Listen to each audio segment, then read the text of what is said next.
Hey, this is Jamie. Before we kick off today's Smart 7, I just wanted to let you know that we're moving off your Daily Drive playlist during the weeks on Spotify as of next week. Don't worry, we'll still be there at the weekends, but in order to keep us as part of your morning routine, you're going to need to hit the follow button for us. Go on, give it a little push. We'd really miss you. Now, let's see what's going on in the world, shall we? In 3, 2, 1.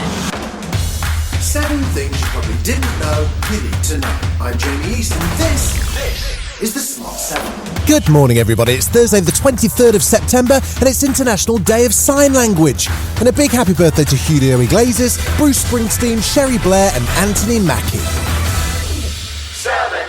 The gas crisis escalated yesterday with 2 more firms exiting the market, Avro Energy and Green Energy. That leaves 1.5 million customers faced with finding a new provider as the cost of gas continues to rise.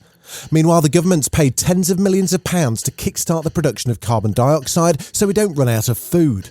They've done a short-term deal to get one of CF Industries' plants back up and running, as Environment Secretary George Eustace explains. We've intervened on a short-term basis just for a few weeks so that we can keep that carbon dioxide supply going. It's going to be into many millions, possibly the tens of millions, but it's to underpin some of those fixed costs. He also pointed the finger at the pandemic and the greater-than-expected demand as the world's economies started to open up again. We didn't foresee that these 2 plants would need to close. There's a lot of, as said, turbulence in global supply chains as the world sort of starts to get back to business as usual. We're seeing surges in demand for gas. That's having knock-on impacts that you can't always predict. At the Business Select Committee, though, Energy Secretary Kwasi Kwarteng seemed to think all of this was quite predictable, which probably raises more questions than it answers. Typically at this time of year, between 5 and 8 companies exit the market, and clearly there's a lot more pressure this year.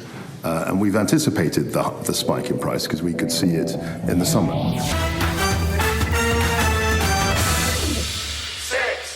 Boris has been busy at the UN in New York, then travelling by train to meet Joe Biden. But he's not bringing anything nice home for us. There's no sign of a trade deal with the US, which was one of the long-promised Brexit benefits. Boris now says he's not surprised by that, although we were supposed to be first in line back in 2017. I've always thought that a trade deal with the US would be difficult because I know what the US is like as what they're like as negotiators, and they're very, very tough. He finally got to deliver his speech at the UN and called for the world to focus on the COP26 summit in Glasgow. We're approaching that critical turning point in less than 2 months when we must show that we are capable of learning and maturing and finally taking responsibility for the destruction we are inflicting, not just upon our planet, but upon ourselves. It's time for humanity to grow up. He's also been practicing his French on the long nights in the hotel room, and he had a few choice phrases for Emmanuel Macron as the row continued over the #AUKUS defence pact between the UK, US and Australia. I just think it's time for some of our dearest friends around the world to, prenez un grip about all this, and donnez-moi un break, because this is fundamentally a great step forward for global security.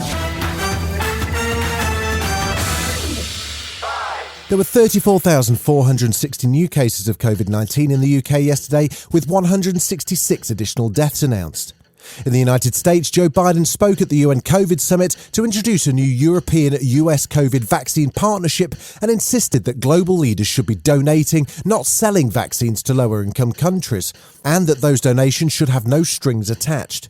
He also committed further American vaccine donations to the developing world. This is another 500 million doses that will all be shipped by this time next year. And it brings our total commitment to over 1.1 billion vaccines. For every 1 shot we've administered, we have now committed to do 3 shots to the rest of the world.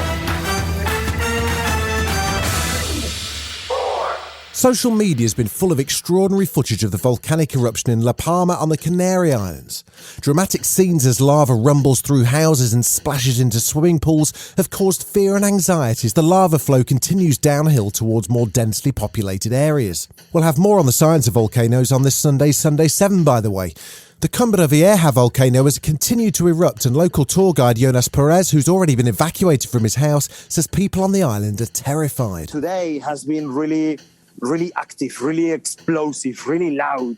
We don't really know the dimensions of it. Anything could happen still. If it stays where it is, at least everybody knows which direction, and everybody else in this island could rest. Still to come on the Smart 7, Rihanna says she's back making music and Netflix have been shopping again. Right after this. You're listening to the Smart 7. If you're enjoying it, you might also like the Smart 7 Ireland edition. Just search and follow us on your favourite podcast platform.